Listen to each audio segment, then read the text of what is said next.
Hello, good people. Welcome to my today's tutorial. And if you're new to this channel, kindly subscribe.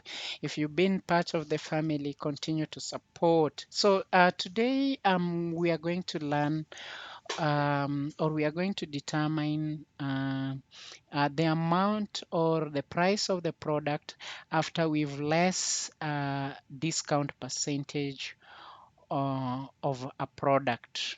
Um, by the two columns are going to be the determinant, the sales column, that is column D, and column E, that is the discount percentage column. Okay, so this is very easy.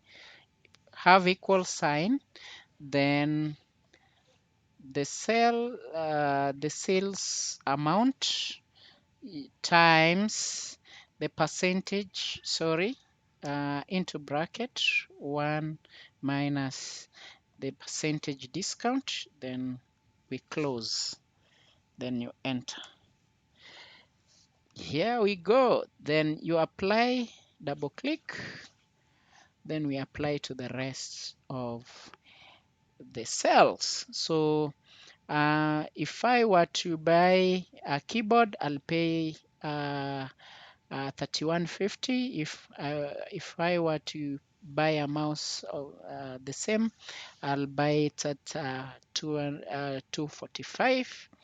Printer at of 16,000, or I'll buy it at 12,800.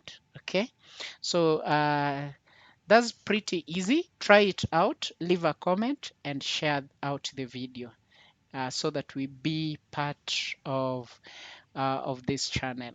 See you in the next video. Bye.